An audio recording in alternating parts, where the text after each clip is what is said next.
ಗಂಟೆಗಳನ್ನು ತೋರಿಸುವುದು ಗಡಿಯಾರವು, ಜೀವಿಗಳ ಆಯಸ್ಸನ್ನು ತೋರಿಸುವುದು ಶ್ವಾಸವು, ಯುಗಗಳನ್ನು ತೋರಿಸುವುದು ದಿನಗಳು, ವಾರಗಳು, ಸಂವತ್ಸರಗಳು ಹೊರತೆ ಬೇರೆ ಯಾವುವೂ ಅಲ್ಲ.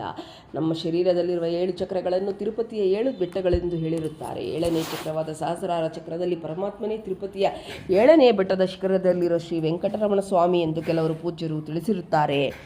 ಇಂತಹ ಪರಮಾತ್ಮನು ಹಂಸರೂಪವಾಗಿ, ಅಂದರೆ ಸೋಹಂ ಮಂತ್ರರೂಪವಾಗಿ, ಪಿಪೀಲಕಾದಿ ಬ್ರಹ್ಮ ಪರ್ಯಂತಂ ಅಂದರೆ ಇರುವೆಯಿಂದ ಆರಂಭಿಸಿ ಬ್ರಹ್ಮನವರೆಗೂ ಆವರಿಸುತ್ತಾನೆ.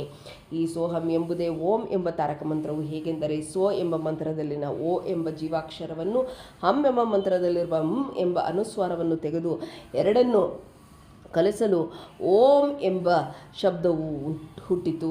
ಹೀಗೆ ಸೋಹಂ ಎಂಬ ಶಬ್ದವು ತನ್ನಷ್ಟಕ್ಕೆ ತಾನೇ ಜಪಿಸುತ್ತಿರುವ ಮಂತ್ರವನ್ನು ಯೋಗಿಗಳು ಕಂಡುಹಿಡಿದು ಆ ಶ್ವಾಸವನ್ನು ವ್ಯಯ ಮಾಡದೆ ನಿಲ್ಲಿಸಿರುವುದರಿಂದ ಅವರು ಕಾಲವನ್ನು ಜಯಿಸಿ ಅನೇಕ ಸಾವಿರ ಸಂವತ್ಸರಗಳು ಜೀವಿಸಿದ್ದಾರೆಂದು ದೊಡ್ಡವರು ಹೇಳುತ್ತಾರೆ ಎಂದು ಕಡಪ ಸ್ವಾಮಿಯವರು ತಮ್ಮ